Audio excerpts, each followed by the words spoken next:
Thanks for visiting the channel. Don't forget to like and subscribe and click the bell icon to be notified of future videos.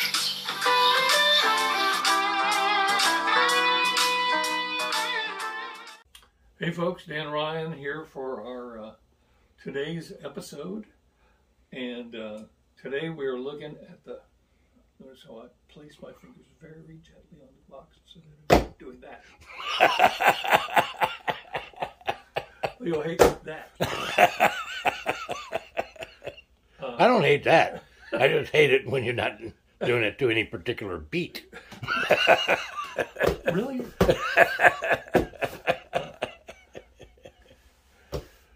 Well, we've already gotten off the point and we hadn't even gotten on the point yet. Today we're looking at this Donner Hush-1 headless silent guitar. And I don't want any wife jokes coming from that. But although you could leave them in the comments. But anyway, so. You mean like... Probably better than the last one you did.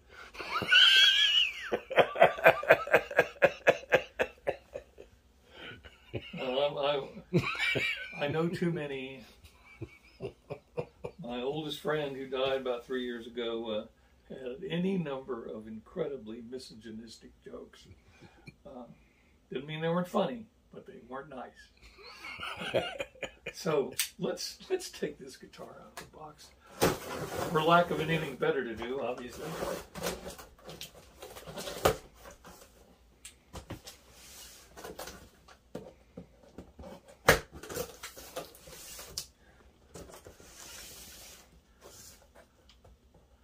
You know you've opened too many boxes when you actually appreciate bad taping. It just pops off just like that. Okay. I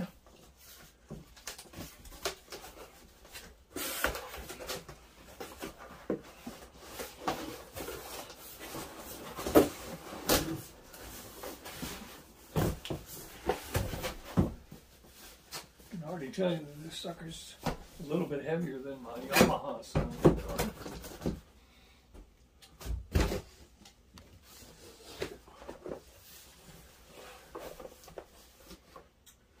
I got this one little.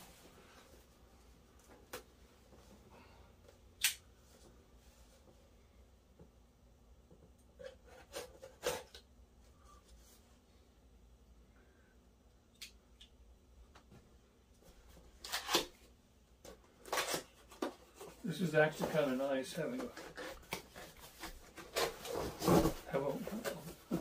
it's in its beautiful presentation box. Where you can open it up like this.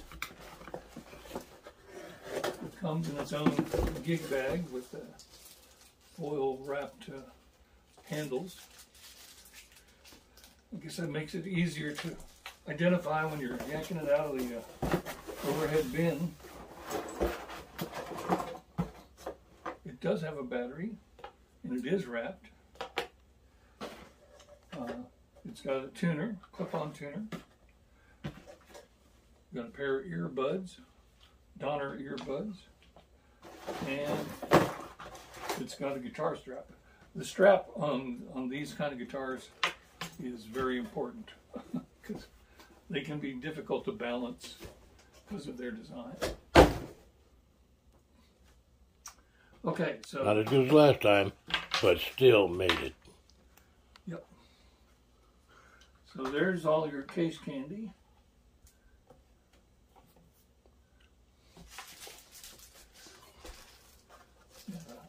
And it even has a convenient little pocket that pretty much most of that would fit in, I think. You might have to put the strap in with the guitar itself. Are those handles aluminum? They're aluminum bound. They appear to be, ripstop, but with aluminum tubes on them. Okay. And oh, this is nice. Little retainer things, and this one's Velcro, so get this one undone, and then you just pull it out like that. And this comes in two finishes, maple and mahogany. And Leo asked me which one I would rather have, and I said mahogany. Although just saw the maple one online with this incredibly gifted Japanese guy playing it. Made me jealous, but they both look good. I'm kind of in a dilemma as to what to do with this. First of all, just look at it. Oh, mahogany body. HPL. HPL fingerboard. And Siri told us just a moment ago that HPL stands for high pressure laminate. So it's basically like wood shavings with resin put under pressure and baked until it's very hard. So let's see, 12, 13. It's got 20 frets. It does have some string detents back here. So, and I don't know if you put them through them or under. No, they go underneath. Okay, so stringing it could be just a little bit of a challenge, nothing horrible. And this is where your tuners are. Obviously, since it's headless. That's weird. Since we're going to need to know, where does the battery go? Battery, I believe, goes right there. Okay, awesome.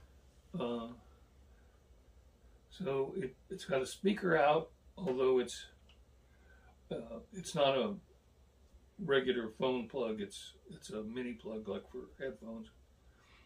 It's got high, low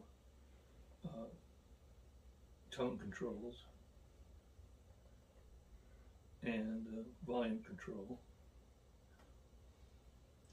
And then it has a phase control, which I'm not exactly sure what that means. 'Cause generally, in or out of phase, you have to have two different things. But nevertheless, it has it. And, I'm just trying to figure out how we're going to plug it into an amp. well, give me a minute and we'll figure that out, I think. But,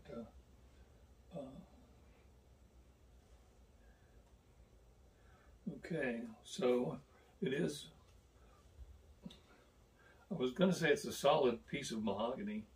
I don't know if these holes are just to make it a little bit lighter.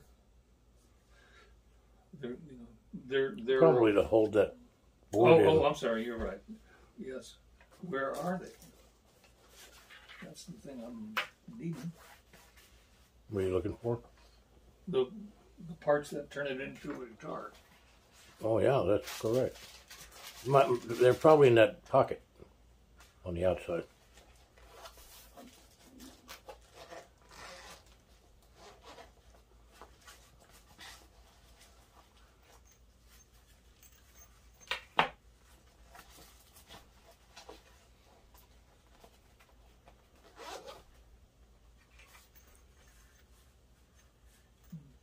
Maybe they're identical to each other.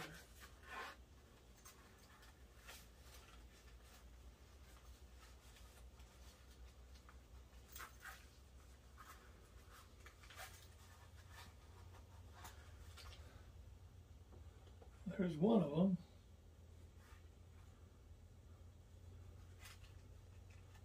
On the description of the guitar, It shows two of them.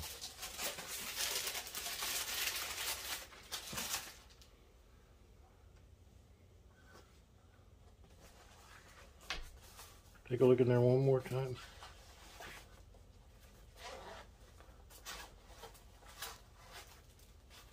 You've got a manual, and you've got a polishing cloth.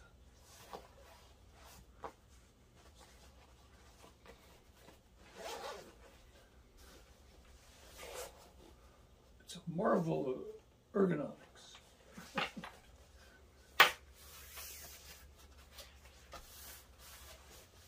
Seems as though we're missing one, huh? Could be right there. There's something off right there. Huh. Oh, I was going to say it looked like I think it's underneath there, but how do I get it? Uh-huh.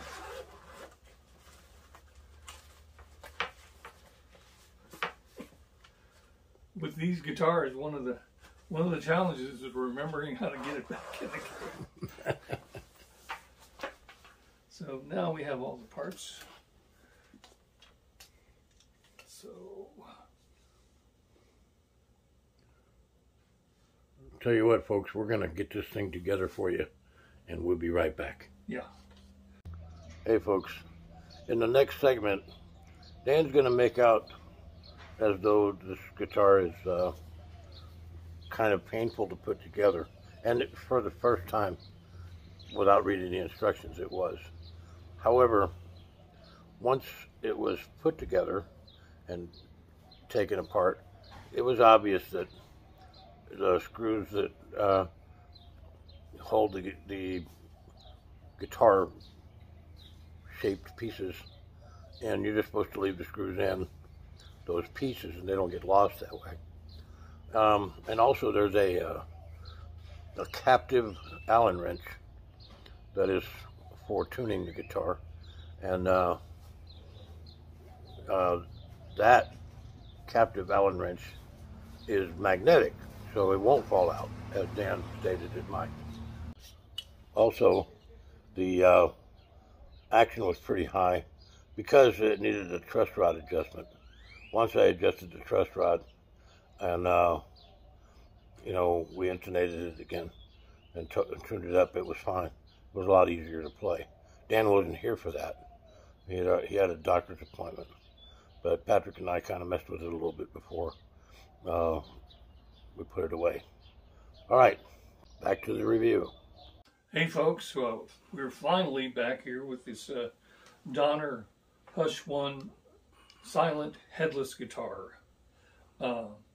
It took some figuring out to understand how to put this thing together. First of all, when you get the guitar way down in this little pouch here, kind of invisible, there's some picks, and there's some little like sleeves to put on the ends of this if you want. But the most important thing is there are 3 tiny little set screws. And what you have to do is, and on the top of the guitar, actually put in its own little slot. I don't know if you can see that, Leo. Yeah. There's this little Allen wrench. Whatever you do, you don't want to lose this Allen wrench, and you don't want to lose any of those set screws, because that's the way that you secure these parts to the body of the guitar so it can resemble a regular guitar in size. By contrast, my Yamaha silent guitar has something of the same arrangement, but it has captured thumb screws, so you can't screw them all the way out.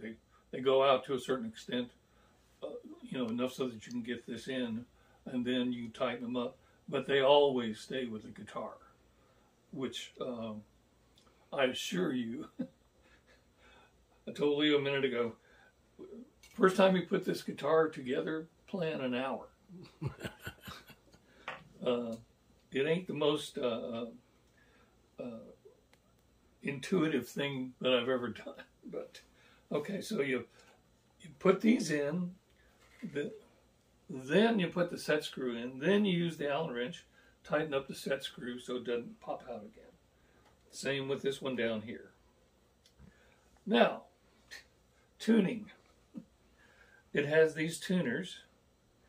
First of all, you would think for a normal human, righty-tighty would be the way you'd want to go when you're tuning, because that's the way you get the most strength from your hand, unless you're left-handed or something. But as I kept trying to tune, Australian. Yeah, Australian. Yes, I'm an Australian right-hander. Anyway, so in this other pouch, let's see, that's the one with the picks. This other pouch, it's all by itself, is an Allen wrench. The only way to actually grossly tune this is with the Allen wrench. The little problem I noticed is the Allen wrench doesn't want to just kind of slide right out. So as you're pulling on it, it's tighter than the frogs behind. You're detuning the guitar again. So it's watertight. Depending upon how your ergonomics work, you may want to tune it a little bit high or a little bit low, just so that you can just finger tighten it to get it perfect. But there's a lot of stuff on this guitar you just absolutely do not want to lose.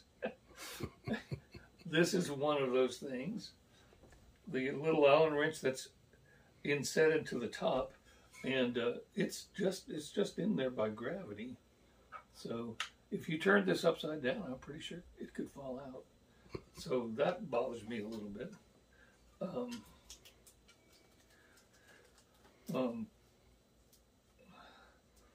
Since I have one of these, mine's a classical and this is a steel string, but Yamaha does make a steel string model of the same guitar, and the design is pretty much identical. I gotta say the Yamaha design is much more convenient in terms of putting it together and taking it apart. The Yamaha I could put together in about 2 minutes, because the screws are already there. You just slide that in, you loosen it up, slide that in, tighten it up, and you're done. And nothing to lose. I mean, this is a lot of different things that could get lost between going to Australia and coming back.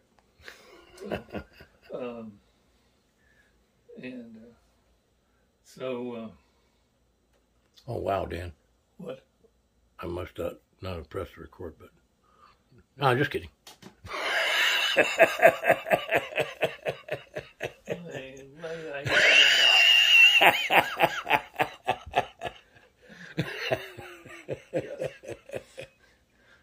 What? You mean our fans didn't hear my diatribe? Well, you remember that one where you sounded like a Valley girl? Yeah. You're going to sound like a Valley girl. Well, I wouldn't do. I mean, these are all extremely pertinent things that we're saying. There they are. That was just me complaining about a local music merchandiser who shall remain nameless. Those thieving bastards. Yeah. Yep. That's the one. Been 50 years. Yep. I still remember. Find them in the yellow pages. Yep. Okay, so the guitar itself is very nicely made in terms of the finish and the electronics work and everything. It is not the most convenient travel guitar I've ever seen, but for my money, and I haven't tried every one, but the Yamaha is this is somewhat a knockoff of the Yamaha design, and the Yamaha has actually, these pieces are wide, so it feels like the actual top of a guitar or the actual bottom of a guitar. They're not just metal that's shaped like that. And how much did this cost? $299.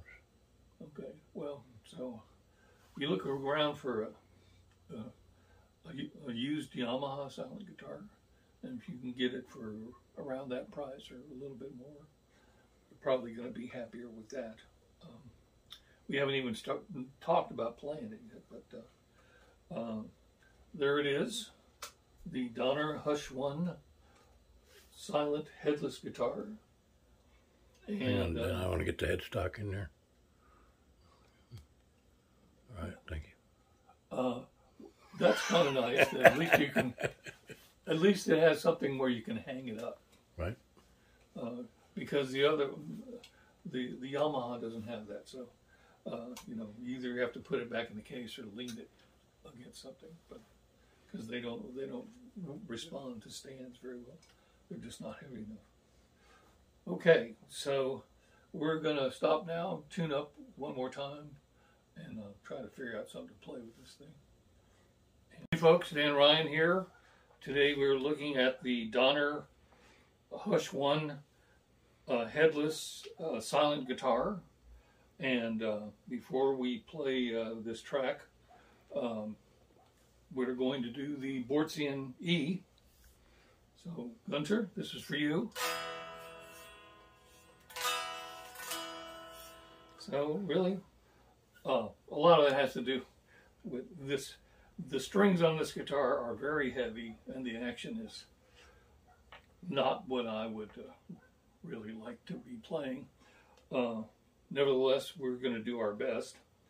And today, it's hard to find an acoustic guitar track that kind of lets you try things. This is a track that I do in my solo gig, and it's originally by Peter White. It's called Moonlight Montreal. It's a beautiful song, at least I think so, and hope you like it, and here we go.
So there you have it, Midnight Montreal by Peter White.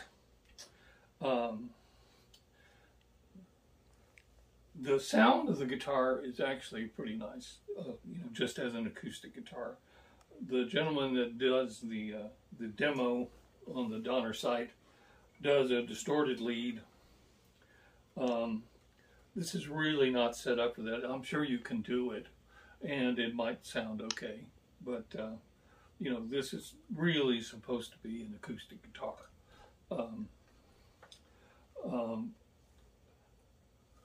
Gotta say, the action is one of the worst I've ever played.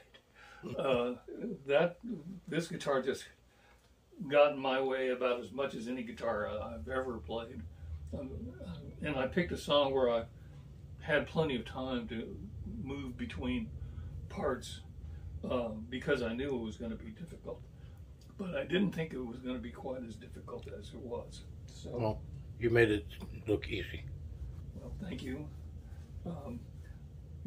I've read all kinds of quotes over the years. Dan could play a railroad tie with barbed wire on it. And it's like, and now we have one.